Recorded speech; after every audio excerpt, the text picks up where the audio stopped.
Hello everyone, welcome to my YouTube channel talk with Arya. आज है 12 दिसंबर 2020। Start करते हैं आज की हाइलाइट में सबसे पहले बात करते हैं फार्मर प्रोटेस्ट के बारे में जो कि चल रहा है हमारी कंट्री में।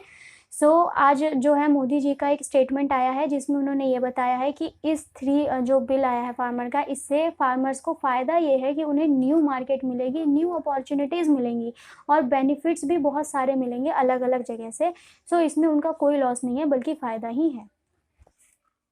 आंध्र प्रदेश के अलूरू एरिया में जो पहले एक मिस्टीरियस डिसीज़ के नाम से एक वो आ रही थी जिसमें लोग बेहोश होके और उनमें से कुछ की डेथ भी हो गई थी। 2 से 4 दिन के अंदर 500-600 लोग उससे इन्फेक्टेड हो गए थे और हॉस्पिटलाइज हो गए थे। अभी फाइनली एक्सपर्ट ने उस पर रिसर्च करके ये देखा है कि वो एक उनके फूड में कुछ अनवांटेड चीज़ें मिल गई थी, कुछ ऐसे हार्मफुल सब्सटेंसेज उनके पानी में कुछ ऐसे मिनरल्स मिल गए थे जिसके वजह से वो उनके फूड में पहुंच गए और उस फूड से उनकी बॉडी में जाके उन्हें इन्फेक्शन कर दिया था, जिस वजह से ऐसा हो रहा था। ये हार्मफुल मिनरल्स के खाने में मिलने की वजह से ऐसा हुआ था और पानी में, जिस वजह से वहाँ पे ये प्रॉब्लम क्रिएट हो गई थी। लेकिन वहाँ पर मतलब वायरस का कोई सीन नहीं था। जैसे बोला जा रहा था कि एक मिस्टीरियस डिसीज़ आ गई है, मिस्टीरियस वायरस आ गया, वो जस्ट एक पानी में एक हार्मफुल मिनरल ऐड हो गया था फूड में, इस वजह से ऐसा हो गया। ताइवान में चाइना के कुछ न्यूज़ चैनल्स चल रहे थे, उनमें से 52 न्यूज़ चैनल के अचानक से ब्रॉडकास्टिंग स्टॉप हो गई है। पहले तो उनमें बैकवर्ड काउंटिंग यानी उल्टी गिनती दिखाना शुरू हुआ और उसके बाद वो ब्लैक हो गए। जैसे कि वो प्रो चाइनीज चैनल थे जो चाइना का फेवर करते थे या चाइना को फेवरेबल ही दिखाते थे, ब्रॉडकास्ट करने के बाद ताइवान ने उसे बंद कर दिया। इससे क्या हुआ, जो चाइना के सपोर्टर थे, जो वहाँ के एम्प्लॉयज़ और एम्प्लॉयर थे, वो सेम वही धरने पर उतर आए, प्रोटेस्ट करने लगे कि वो वापस लेकर आए चाइनीज़ चैनल को। पर ऐसा भी हुआ नहीं है। ताइवान कहीं ना कहीं चाइना को बॉयकॉट करना चाह रहा है क्योंकि चाइना जो है ताइवान को एक्वायर करना चाहता है, अपनी टेरिटरी मानता है मेरा हिस्सा, जबकि ताइवान खुद को एक इंडिपेंडेंट कंट्री बताता है और इंडिपेंडेंट कंट्री मानना चाहता है और चाइना के इन्फ्लुएंस से अलग होना चाहता है। मे बी ये एक स्टेप है इस चीज़ को अपने आप को इंडिपेंडेंट दिखाने के लिए, that we are not under control of China. अब देखते हैं कि आगे क्या होता है। हिंदुस्तान टाइम्स लीडरशिप समिट के 18th एडिशन में प्रियंका चोपड़ा को बुलाया गया था जिसमें उनसे बात की गई। जो यूनिसेफ के साथ प्रियंका चोपड़ा ने वर्क किया है उसका एक्सपीरियंस उन्होंने डिस्कस किया।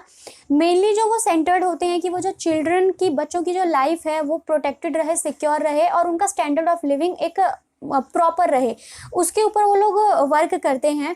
जिसमें प्रियंका चोपड़ा ने अपने व्यूज़ शेयर किए कि जो गर्ल्स होती हैं मेनली या वुमेन, उनको इक्वालिटी नहीं मिलती है, इक्वल पोजीशन नहीं मिलती है, चाहे वो फिर एजुकेशन के फील्ड में हो। इवन वो क्योंकि वो एक एक्ट्रेस हैं तो उन्होंने सेलिब्रिटी के पॉइंट ऑफ व्यू से भी बताया कि सेलिब्रिटीज़ भी अपने स्टेटस को शो करके सामने वाले पर्सन को दबाने की कोशिश करते हैं अगर वो फीमेल है तो, यानी फीमेल को ज़्यादा सफ़र करना पड़ता है मेल से। वो एक इतने बड़े लेवल पे होने के बावजूद, उनका इतना अच्छा स्टेटस होने के बावजूद भी अगर उन्होंने ये चीज़ फील की और कही है तो अभी हमें ये देखना चाहिए कि जिन्होंने उतना कुछ लाइफ में नहीं अचीव किया है वो कितनी तरीके की बाउंडेशन या फिर जो सफरिंग होंगे वो झेलते होंगे या उनको अपॉर्चुनिटी नहीं मिल पाती और सामने नहीं आ पाती है।